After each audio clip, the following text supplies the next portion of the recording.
Riuh rebutan 4 pulau antara Aceh dan Sumatera Utara diwarnai isu bisnis. Gubernur Aceh bilang ada kandungan gas yang berada di 4 pulau tersebut. Lalu benarkah demikian?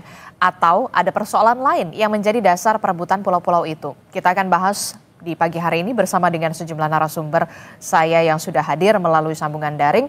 Sudah ada guru besar sosiologi Universitas Syah Kuala Aceh, Profesor Ahmad Humam Hamid. Kemudian ada Direktur Eksekutif Komite Pemantauan Pelaksanaan Otonomi Daerah atau KPPOD, Pak Herman Suparman. Kemudian ada Direktur Eksekutif Trias Politika, ada Mas Agung Baskoro. Selamat pagi Bapak-Bapak, Assalamualaikum warahmatullahi wabarakatuh. Pagi, waalaikumsalam warahmatullahi wabarakatuh, Mbak Disti semua. Oke, ini kita lagi membahas yang lagi banyak sekali disorot oleh publik, apalagi kalau bukan perebutan 4 pulau antara Aceh dan juga Sumatera Utara. Saya mau ke guru besar sosiologi Universitas Syah Kuala dulu. Ada Pak Humam. Pak Humam, ini kan jadi sorotan betul ya beberapa pekan terakhir begitu ya. Nah, Gubernur Aceh beberapa hari yang lalu begitu ya, Pak Muzakir Manaf bahkan kekeh sekali untuk mempertahankan 4 pulau tersebut. Nah, alasan apa sebenarnya dari faktor sosiologis, kemudian dari sisi historis, atau kemudian justru ada ada potensi migas yang kemudian ada alasan bisnis di sana yang kemudian kekeh sekali Gubernur Aceh untuk mempertahankan 4 pulau tersebut. Sebenarnya apa? Sebenarnya saya agak sedikit terkejut juga ketika Pak Gubernur menyampaikan tentang potensi migas. Saya yakin itu bukan sebuah statement yang berdasarkan akademik atau proof kajian. Tetapi di Aceh ini ada keanehan, Mbak. Apa keanehan? Apa yang nggak kita sangka-sangka? Itu pada masa Belanda, migas itu ditemukan di pantai timur. Yang paling dekat dengan Sumatera Utara, di Perlak dan di di Rantau namanya itu, dan di Aceh Tam yang dekat dengan Sumatera Utara. Itu pada masa Gubernur Van Heus, dia mengancam pemegang konsesi Belanda yang tidak mau eksploitasi itu. Dan karena itu kemudian pabrik refinery minyak di Berandan itu nggak ditutup, padahal sudah habis minyaknya di Telaga 7 di Medan. Untuk di 4 pulau ini berarti Anda melihat? Dengar dulu. Ini Mual ini dengan intuisi dia ngomong itu. Okay. Itu bukan akademik. Kenapa begitu? Pada masa Orde Baru gas itu bergerak lagi dia, bergerak ke arah barat, ke utara yang dikenal dengan Arun. Itu yang menjadi tambang emas Pak Harto dalam membangun Republik ini. Okay. Dan itu adalah simbol perlawanan masyarakat GAM pada masa itu. Ada ketidakadilan pembagian, kemudian berontak, ya, kemudian bergerak ke barat lagi. Kali ini ke laut itu, dan itu secara by law itu wilayah Indonesia, dan by law itu 12 mil di atas Aceh. Artinya itu tidak masuk dalam wilayah Aceh by law, tapi geografis dia dekat dengan Aceh. Dan itu potensinya itu 10 TCF. Itu luar biasa itu. Itu hanya kalah dengan Bintuni itu.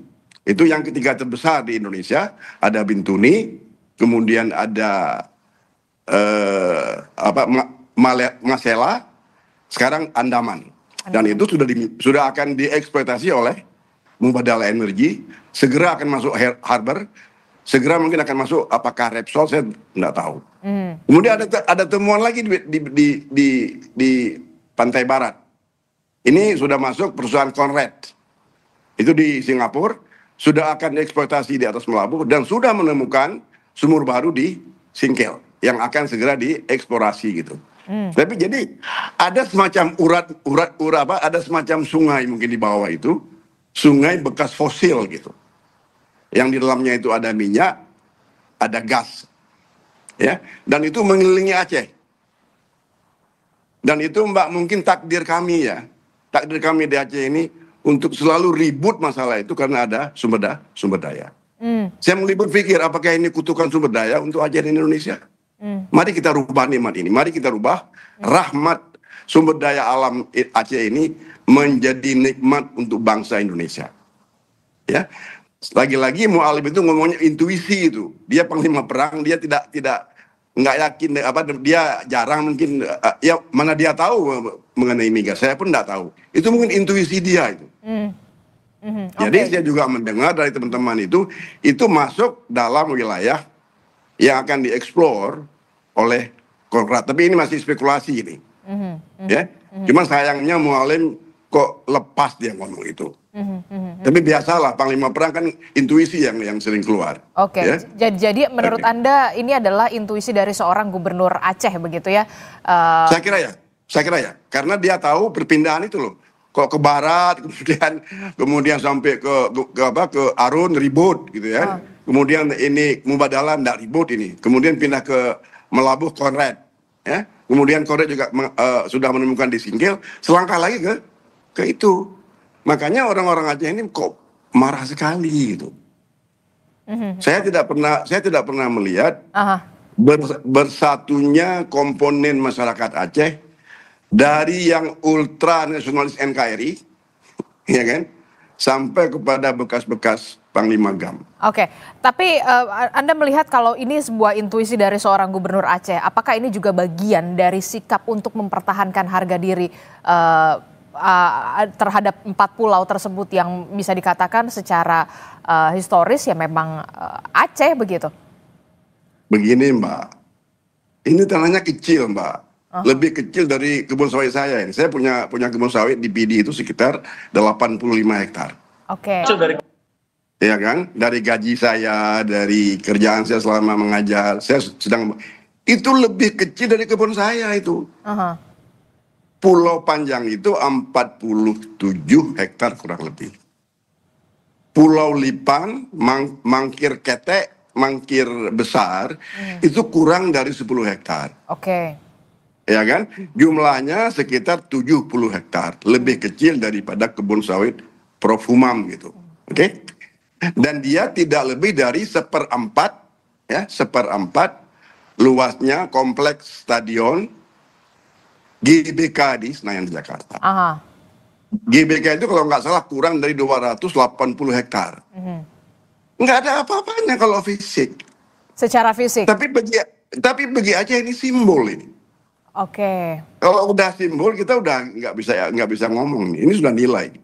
Ini sudah internal ini.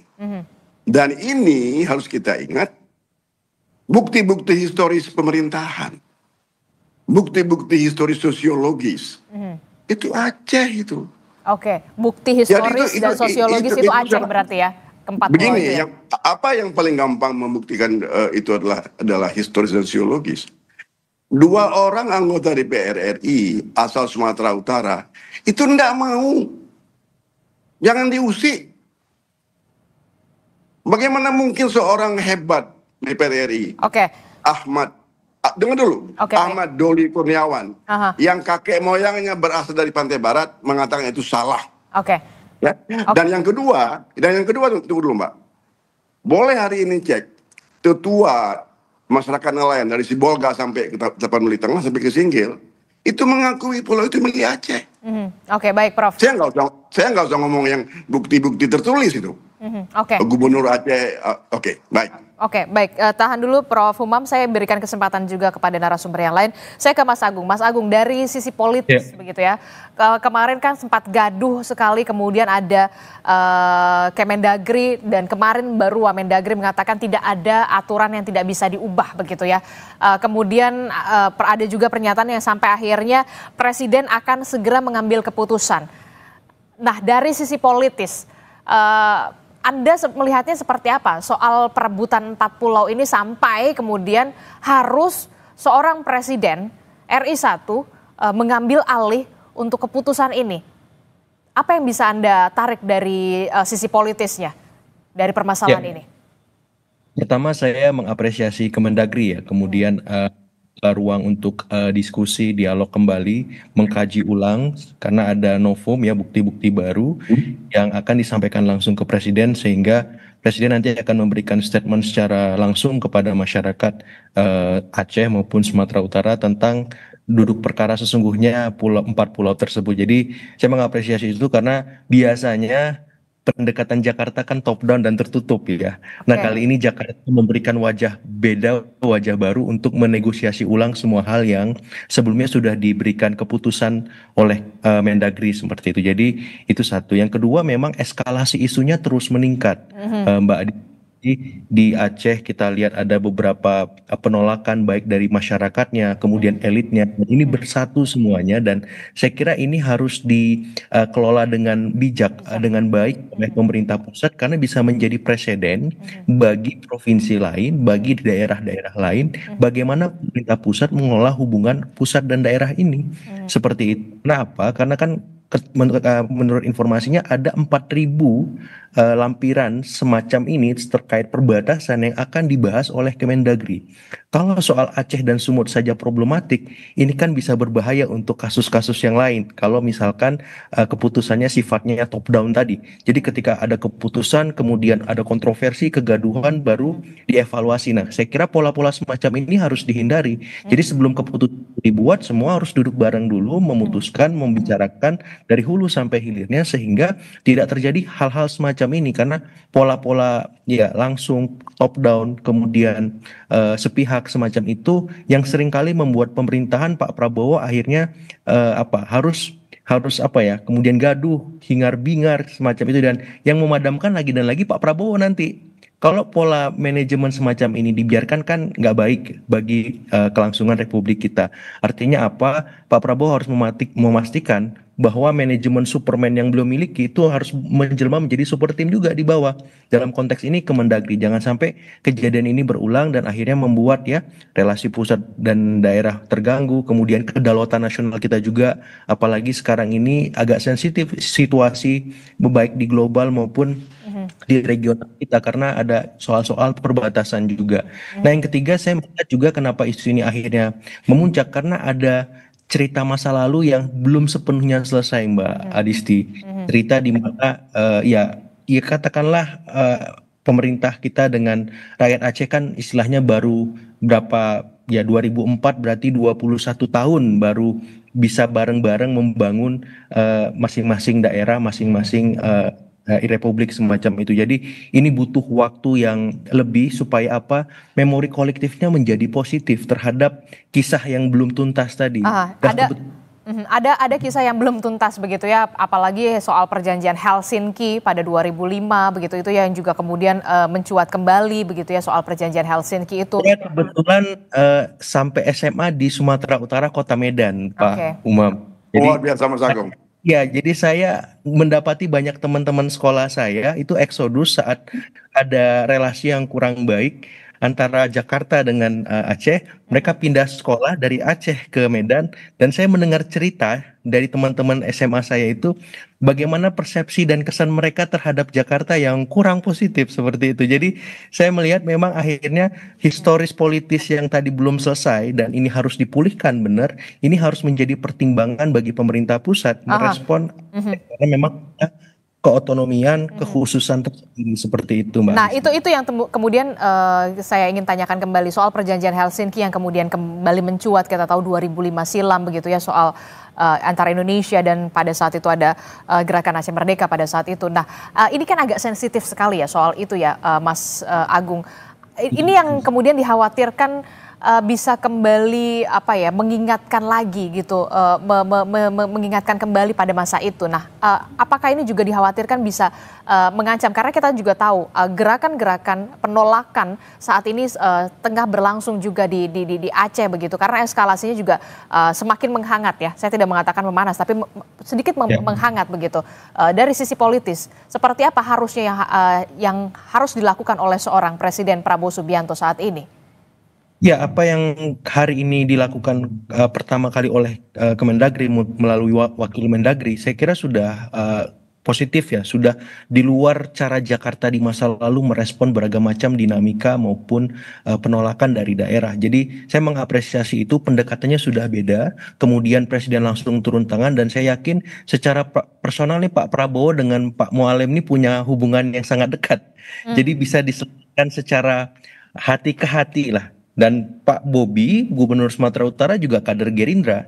Jadi ini semua saling terkait dan mestinya bisa diselesaikan dari hati ke hati dan setahu saya Pak Mualem sudah di Jakarta. Jadi pendekatannya bisa lebih sangat personal, kemudian secara ya batiniah istilahnya tidak harus meluas dan ini berbanding jauh terbalik ketika waktu 21 tahun yang lalu Mbak Adisti, ketika misalkan dalam tanda petik maaf harus ada bencana yang luar biasa sehingga mau tidak mau semua pihak akhirnya duduk bersama untuk merefleksikan ulang hubungan ke depan bagaimana rakyat Aceh dengan pemerintah Indonesia supaya semakin baik, semakin positif dan akhirnya Aceh bisa semakin sejahtera di masa-masa mendatang seperti itu. Saya mau ke Mas Herman. Mas Herman, kalau dari kacamata Komite Pemantauan Pelaksanaan Otonomi Daerah atau KPPOD ini permasalahan ini kan bisa dikatakan tadi ada yang belum tuntas sebenarnya, ada aturan yang belum clean and clear begitu ya. Kalau dari Undang-Undang Nomor 24 Tahun 1956 dan juga merujuk juga Perjanjian Helsinki. Nah, Anda melihatnya seperti apa? Apakah memang ada yang harusnya diselesaikan yang belum terselesaikan di masa lampau dan menjadi harus diselesaikan seorang Prabowo Subianto atau seperti apa dari segi aturan otonomi sendiri kalau dari kacamata Anda, Mas Herman? Ya Mbak Adisti, pertama kami melihat ini memang persoalan kebijakan ya Pak Agung, Prof. Human gitu ya. Pertama kita melihat sebetulnya kalau kita bicara batas daerah, rujukan kita adalah undang-undang pembentukan daerahnya. Dalam hal ini, dalam konteks polemik keempat pulau ini, yang menjadi rujukan adalah Undang-Undang Pembentukan Provinsi Aceh, Undang-Undang Pembentukan Provinsi Sumut, dan kalau kita turun ke bawah, ke kabupaten, kita cek juga Undang-Undang Pembentukan Aceh Singkil dan juga Tapanuli Tengah, gitu ya. Dari catatan kami terhadap keempat undang-undang ini memang seperti yang tadi disampaikan Mbak Adisti, belum clear and clean juga soal batasnya. Karena batas itu sangat umum di sana, Prof. Humam, Pak Agung gitu ya. Misalnya kalau bicara Provinsi Aceh, hanya dijelaskan batas utara, tengah, dan barat dan utara gitu ya. Tidak mengatur secara clear gitu ya, mana yang menjadi wilayah Sumatera Utara, mana yang menjadi wilayah Provinsi Aceh gitu ya. Dan dalam undang-undang terkait juga itu dimandatkan di dalam peraturan Menteri Dalam Negeri terkait dengan batas detailnya. Dari penelusuran kami juga tampaknya yang sudah diatur secara detail itu antara Aceh Singkil dan Tapanuli Tengah. Itu pun yang diatur di sana itu titik-titik koordinatnya gitu ya, tanpa menjelaskan mana yang menjadi sisi Aceh Singkil, mana yang menjadi sisi Tapanuli Tengah gitu ya.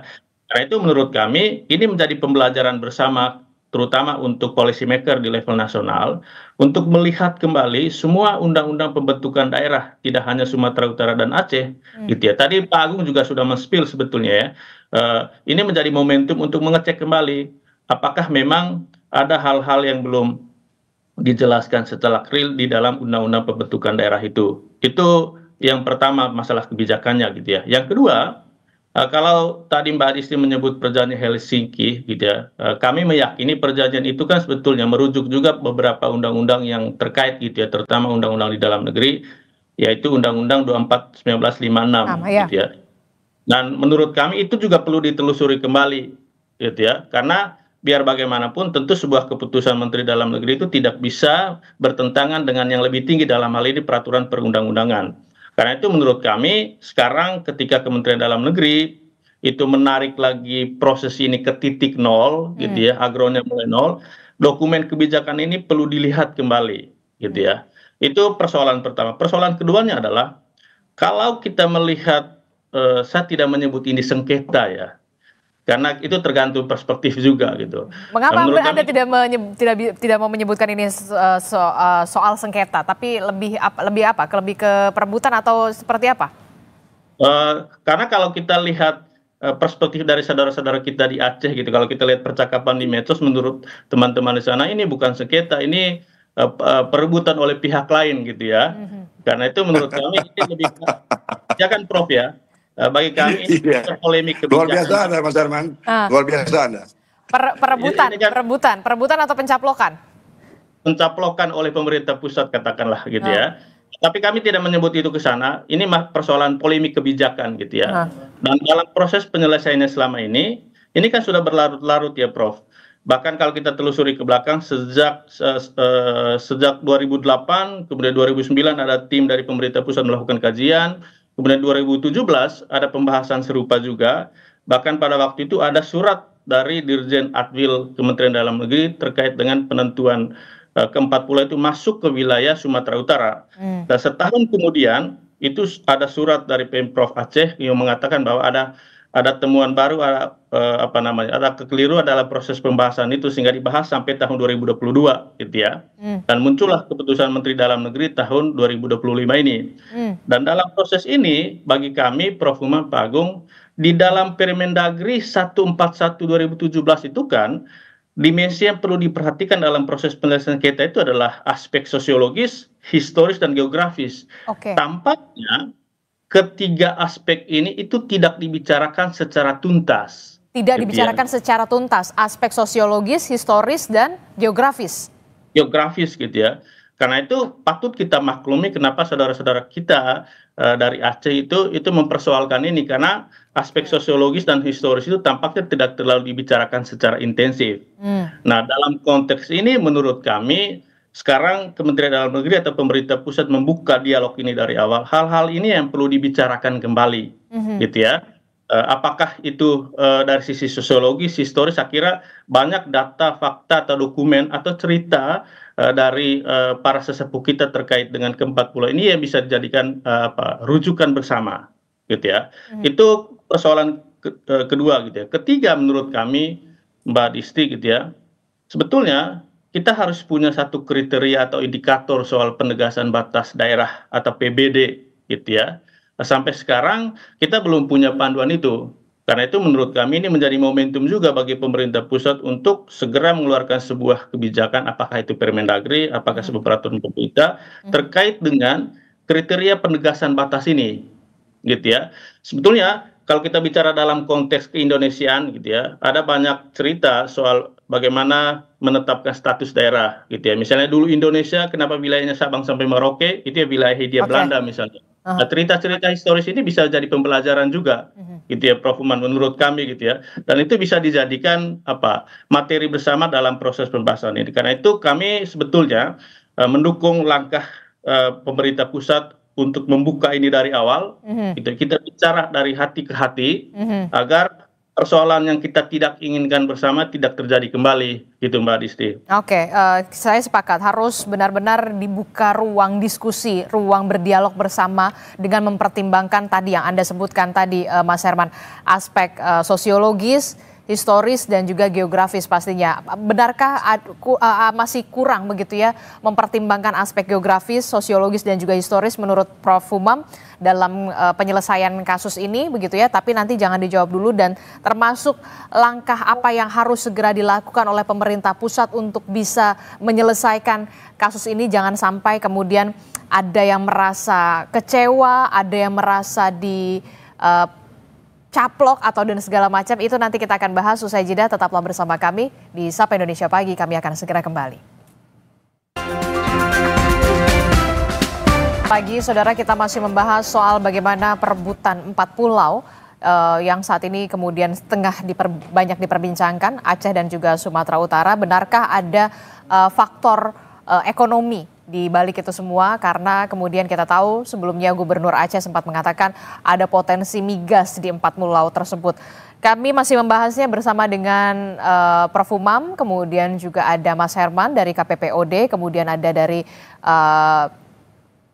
Mas Agung Baskoro juga, dan kami sebenarnya sudah menghubungi sejak malam sampai tadi pagi kepada Kemendagri untuk bisa ikut bergabung bersama kami dalam dialog kita di Sapa Indonesia Pagi hari ini, tapi sampai saat ini belum mendapatkan jawaban.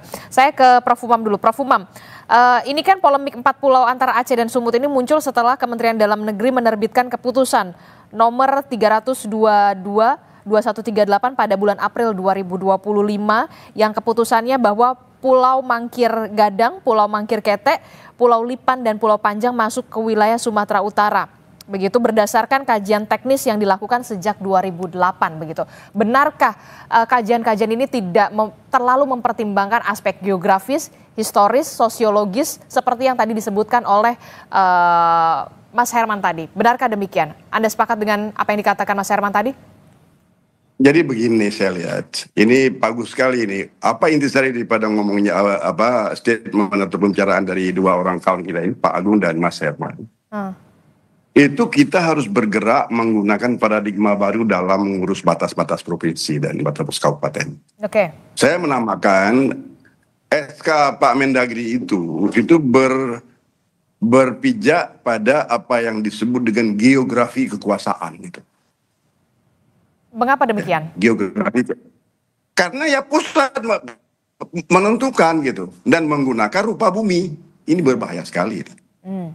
Tidak ada historis. Tidak disebutkan teknis, disebut kajian teknis, ya. Tidak ada historis, tidak ada sosiologis, tidak ada geografis, ya. Dan sekarang hikmah dari ini adalah baru muncul sekarang geografi kepemilikan, ownership, yang itu berbau sosiologis, bersandar historis. Oleh karena itu, saya sangat senang dan sangat terharu ketika masalah ini kemudian ditugaskan kepada Pak Wamendagri. Dan dalam statement kemarin itu, dalam 2-3 kali perjumpaan dengan pers, dia langsung menyatakan ini akan mengacu sesungguhnya kepada historis, kepada sosiologis, kepada kultural, kepada politik. Ya, ini adalah provinsi bekas konflik. Oke. Jadi kalau disebut tadi ada dugaan migas, kemudian ada istilah frasa pengelolaan bersama dari Mendagri loh dan Bobi Nasution. Terserah dia mau revisi. Tapi Aceh ini tidak pernah berhenti dari konflik, tidak pernah berhenti dari darah. Tidak ada aman yang total di Aceh ini. Semenjak perang Belanda itu sampai dengan hari ini, kalau kita jumlah total damai benar tuh sekitar 30 tahun. Oke. Itu pun dikompilasi semua gitu. Oke, Prof. Umam. Jadi oleh karena itu ada DNA curiga. Saya menyebut curigation, ya. Ada apa-apa dicurigai di sini. Jadi jangan memaksa ini. Kemudian saya juga menyesali Mualim. Tapi itu intuisi, ya. Okay. Jadi curiga ini. Kalau Bobi begitu dia mau bagi-bagi dengan kita ya. Pak Mendagri juga ikut ya. Ini berbahaya sekali ini. Oke. Termasuk ini juga yang kemudian dikhawatirkan adalah ketika ada kekecewaan begitu ya pada saat Kemendagri mengatakan bahwa ini masuk ke wilayah Sumut dan kemudian akan ada dikaji ulang. Nah nanti bentuk-bentuk kekecewaan ini seperti apa dari aspek sosiologis begitu masyarakat Aceh inilah yang kemudian dikhawatirkan kembali menghangat begitu ya. Makanya begini Mbak, kita di Aceh sudah melahirkan generasi Helsinki, generasi tsunami yang tidak pernah sedikit pun ada dalam memori mereka itu, lemari ingatan mereka itu tentang ribut, tentang perang, tentang darah. Tidak ada itu. 2005 sampai hari ini itu anak-anak yang lahir itu tidak mendengar bunyi senapan, tidak melihat checkpoint, tidak mendengar perkosaan, tidak macam-macam. Jadi kalau ini spoil ini. Dan mereka jadi nggak tahu kalau akan datang ke banyak lemari ingatan, bisa dia orang yang anti pemerintah Republik, bisa dia orang yang sangat cinta kepada Republik. Dan mereka sekarang anak-anak ini adalah anak-anak algoritma ini, mereka akan cek semua ini, masuk ke museum ke gudang data di Belanda di KTLV. Ini kan kemudian dikhawatirkan muncul trigger konflik kembali bisa datang begitu ya. Ini yang kemudian dikhawatirkan sekali. Begini Mbak, seluruh ex kawasan konflik pinggiran dan pusat di dunia ini itu selalu on and off resistensi. Ya. Dan mudah-mudahan di Aceh tidak. Catalonia, kemudian Bas, kemudian Mindanao, kemudian Irlandia Utara, itu hanya sepatah kata dalam tulisan sejarah itu bisa ribut gitu loh. Oke. Jadi jangan statement atau kebijakan pemerintah pusat, oknumnya bukan totalnya itu, yang mereproduksi resistensi Oke. atau memanggil ulang gen resistensi yang sudah mau hilang gitu loh. Oke. Jadi oleh karena itu Mas Agung itu sudah sangat bagus menyampaikan ini bahwa nggak boleh top down. Demikian juga Mas Herman. Mari kita gabungkan geografi kekuasaan yang duduk di meja menggunakan GIS, ya itu gaya kolonial seperti itu. Oke. Tarik garis nggak ada urusan Oke. seperti itu, nggak mau tahu. Oke, baik Prof. Nggak Umam. bisa. Jadi mesti datang sebuah narasi baru kebangsaan. Ya, negeri ini dibangun secara bersama. Oke. Tidak diputuskan dari meja Menteri Dalam Negeri yang menarik garis suka-suka hatinya gitu loh. Oke, baik. Yang beriman kepada GPS, beriman kepada peta Belanda. No, nggak Oke, bisa baik. seperti itu. Oke, baik, kita tangkap juga di Terima kasih, sini Mbak. Prof. Umam. Saya ke Mas Herman. Mas Herman, dalam kita tahu sebelumnya Bobi Nasution, Gubernur Sumatera Utara mengatakan ada ajakan untuk pengelolaan bersama. Nah, kalau pengelolaan bersama itu sebenarnya ada atau tidak dalam pengelolaan atau desentralisasi soal pengelolaan ini antara Sumatera Utara dan juga Aceh, dimungkinkan atau tidak sebenarnya? Atau memang nggak ada sebenarnya kayak gitu pengelolaan bersama? Ya, sebetulnya jangan dipahami pengelolaan bersama ini seperti kerjasama antara daerah ya. Karena kalau bicara kerjasama antara daerah, itu memang sudah diatur dalam sejumlah peraturan. Tapi menuju kerjasama antara daerah ini, batas-batas yurisdiksi atau batas-batas administrasi itu mesti clear and clean gitu ya. Apakah misalnya dalam kasus sengketa, dalam kasus kebijakan ini ya, 4 pulau ini, perlu di-clear di awal. Yang paling pertama adalah ke-4 pulau ini masuk ke wilayah Aceh atau Sumatera Utara sebelum kita bicara kerjasama antara daerah. Dan dalam kerjasama antara daerah itu pun batas-batas daerahnya itu tetap ditegakkan gitu ya. Bukan dianggap seperti ini adalah barang milik bersama gitu ya, dikelola bersama, bukan. Yang paling pertama yang mesti ditegakkan itu adalah soal batas daerah atau status ke-4 pulau itu. Oke. Gitu ya. Itu baru bicara kerjasama antara daerah. Dan dalam kerjasama antara daerah itu prosesnya juga panjang gitu ya. Jadi tidak semerta-merta ketika ada sengketa seperti ini, ada polemik seperti ini langsung dikelola secara bersama gitu ya.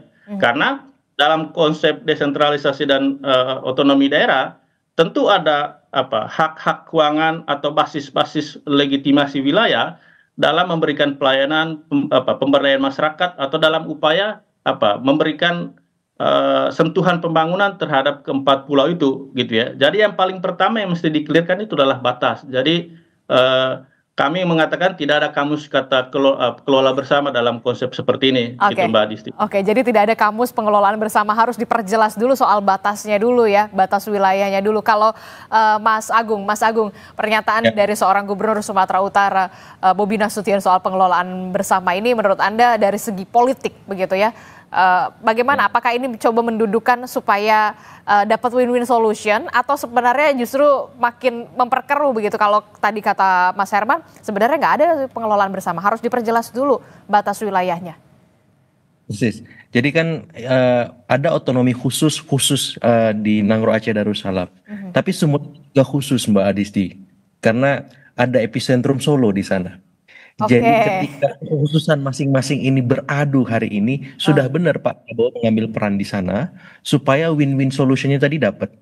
Jadi kekhususan yang dimaksud itu dalam artian kalau misalkan 4 pulau tadi ke Aceh, Sumatera Utara ini apa ya istilahnya kompensasinya? Yang lain gitu. Program pusat atau apa. Jadi maksud saya ya kekhususan masing-masing ini harus ditempatkan sama dalam proporsi dan komposisi takaran yang pas. Supaya apa? Supaya tidak ada yang merasa dianaktirikan. Ini kan anak kandung Republik semua. Betul. Nah, pusat harus mengayomi semua anak-anaknya ini supaya apa? Mereka menjadi dirinya, mereka lebih baik terus-menerus sebagai daerah, sebagai provinsi dengan kekhususan-kekhususannya. Walaupun kekhususan Sumatera Utara ini relatif gitu, tapi nggak bisa dilihat bahwa Sumatera Utara istilah saya dalam konteks ini kemudian diabaikan. Supaya apa? Supaya tadi tidak ada kesan atau perasaan yang lain. Aceh apalagi sudah jelas terafirmasi punya kekhususan otonomi khusus, undang-undang sendiri, namanya juga Nangro Aceh Darussalam, jelas sekali Betul. sehingga mindset dari pemerintah pusat top down iya, bottom up iya. Jadi apa mix itu yang harusnya bisa membuat keputusan yang objektif, yang bijak, yang pas supaya apa masyarakat Aceh juga happy, senang gitu. Sehingga memori-memori minor soal Jakarta, soal masa lalu itu yang tadi sudah dipotong generasi oleh generasi tinggi, generasi Kok nggak dengar soalnya. Betul. Udah. Kita nggak dengar soalnya. bisa lebih positif lagi, konstruktif melihat Republik dan melihat masa depan Aceh seperti itu. Aha, Anda melihat aroma Solo masih kental dalam ini juga dalam permasalahan ini, begitu karena kita lihat juga Gubernur Sumatera Utara begitu Bobi Nasution. Anda melihat dari segi politisnya seperti apa? Persis.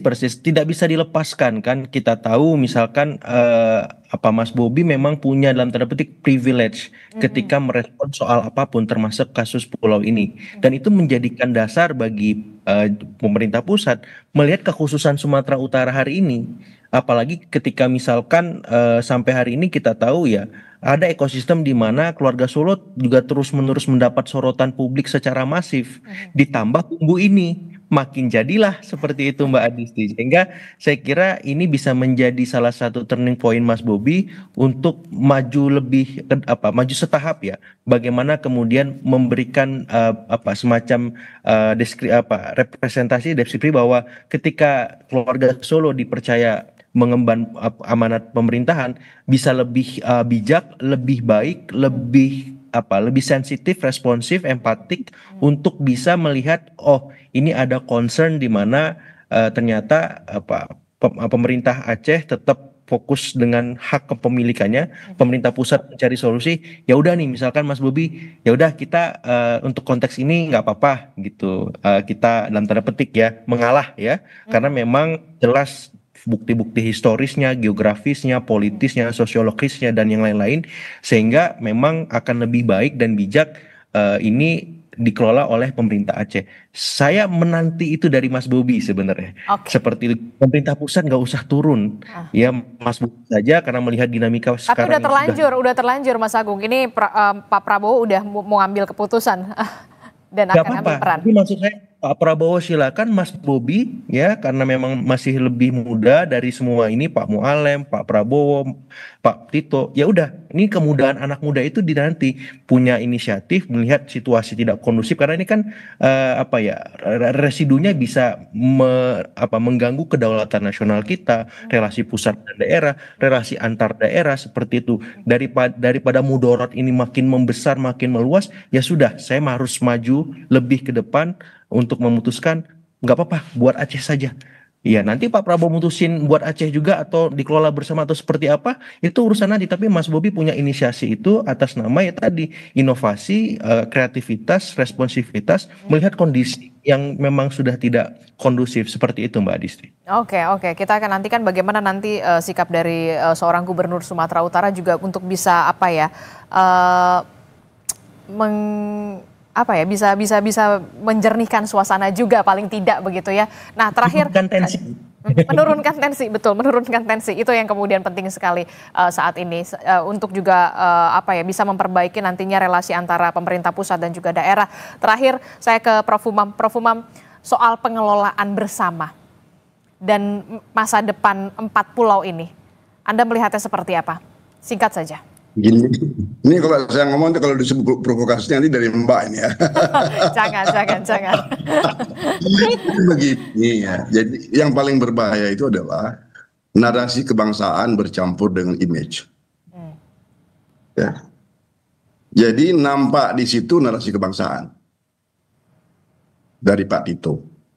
Tapi penggunaan frasa pengelolaan bersama. Kemudian tuduhan Pak Prabowo masih di bawah bayang-bayang. Previous administration, saya nggak usah pakai bahasa umum lah, ya biar menyentuh orang-orang kita aja gitu. Ya kan? Itu terbukti seperti itu. Jadi ini ada bangsawan, ya, ada bangsawan baru di Sumut. Dia sendiri ngotot untuk itu pada awalnya. Ya. Tapi tidak direspon secara agregat seluruh Sumatera Utara, bahkan masyarakat Tapton sendiri. Oke. Kita tahu personality Masinton itu. Ya semua tahu. Dia itu luar biasa itu kalau udah mau itu. Ya kan? Tapi dia pun menjaga diri. Artinya apa yang hendak saya katakan? Saya nggak mau memperkeruh suasana. Kenapa ada simetris antara Prabowo, ini pertanyaan-pertanyaan curious orang Aceh ini. Simetris antara Bobi dengan Tito, pengelolaan bersama. Udah ngomong duluan nggak seperti ini? Padahal tidak ada mungkin. Ya. Jadi menurut saya, apa yang bisa kita simpulkan hari ini, secara historis, politis, kultural, administratif. Kalau Pulau 4 ini pada hari ini jatuh ke Sumatera Utara, Singkil terutama, dan Aceh pada umumnya merasa hilang. Dan itu luka. Kalau mau pakai kata yang paling provokatif lagi, dikalahkan oleh negara. Oke. Dan Aceh sudah mengalah, orang GAM sudah mengalah ketika di Helsinki. Oke. Ya, oleh sebagian ekstra ultra GAM disebut dikalahkan. Tapi orang Aceh mengatakan mengalah. Ya. Tetapi kalau Sumut, kalau itu kembali ke Aceh, memang memilih Aceh, itu Masinton nggak merasa dia hilang gitu, karena nggak pernah memiliki kok. Oke. Bagaimana kita mengatakan itu hilang atau dikalahkan karena nggak pernah memiliki. Jadi kalau Aceh ini kemudian, kalau pulau itu jatuh keputusan pemerintah, saya kira nggak mungkin Pak Prabowo. I honestly believe ya, Pak Prabowo nggak akan buat seperti itu. Oke. Itu masyarakat Aceh bukan lagi mengalah, bukan lagi GAM, ini masyarakat Aceh secara keseluruhan dari ultra GAM sampai kepada ultra nasionalis NKRI. Oke. Bahwa Aceh dikalahkan oleh pemerintah pusat. Ini paling berbahaya. Ingat, 2 orang negarawan besar ya, yang membuat Aceh ini damai dari konflik 30 tahun lebih. Ya. Pak SBY turun gunung mengatakan hati-hati. Kalau ngomong hati-hati orang Jawa itu dalam loh. Kemudian orang Bugis, sudahlah kata dia, Pak JK, sudahlah itu hak mereka gitu. Jadi udah selesai ini menurut saya. Jadi 2 orang pelaku besar sejarah yang akan dicatat sampai kapanpun selama NKRI ini masih hidup. Itu menyelamatkan Republik ini dari bara gitu. Oke. Dan jangan memanggil gen yang sudah akan hilang. Oke, baik. Saya kira itu pesan saya, dan saya melihat, saya optimis, Wamendagri Bima Arya ini itu sangat dingin, sangat mengerti apa itu kultural, sangat mengerti apa itu partisipatif. Tidak salah dia menjadi OIC untuk ini. Saya kira begitu. Oke, kita harapkan nanti ada keputusan yang benar-benar tepat dari seorang Presiden Prabowo Subianto soal penyelesaian masalah ini ya, Pak Prof. Umam. Terakhir, Pak Herman. Ya, dengan posisi sekarang diambil alih oleh Bapak Presiden, kita mengharapkan pendekatan dialogis itu yang diutamakan. Kemudian yang kedua, proses pembahasannya mesti transparan, partisipatif, bermakna gitu ya, Prof. Umam, Pak Agung, itu yang kita harapkan. Karena tidak hanya teman-teman Aceh dan Sumatera Utara yang menunggu, ini publik Indonesia yang menunggu sebetulnya. Karena itu kita membutuhkan benar-benar informasi pembahasan yang transparan ke publik gitu. Oke, terakhir Mas Agung, dari sisi politis, inilah yang kemudian keputusan dari seorang Presiden Prabowo Subianto benar-benar ditunggu oleh masyarakat Aceh khususnya dan juga Sumatera Utara. Ya, saya yakin setiap ada kegaduhan kan memang Pak Prabowo tahu formula yang pas untuk semua. Jadi untuk kali ini masalah 4 pulau terkait di Aceh dan Sumut, saya yakin semua anak-anak Republik ini akan mendapat semacam formula yang pas dan menyenangkan semua. Saya yakin seperti itu. Dan ini makin kesini makin tensinya makin turun.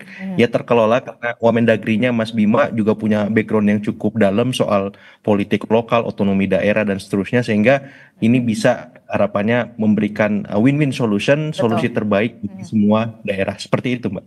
Oke, kita harapkan tentu saja Presiden Prabowo Subianto akan mengambil keputusan secara bijak begitu ya, secara bijak, secara tepat pastinya tidak ada yang merasa kecewa dan ada anak emas atau anak tiri, jangan sampai ada seperti itu karena semua Indonesia satu kesatuan. Terima kasih Mas Agung Baskoro telah bergabung bersama kami, Mas Herman telah bergabung bersama kami dan juga Prof Umam, terima kasih sudah berbagi perspektifnya di Sapa Indonesia Pagi. Oke, assalamualaikum, selamat pagi.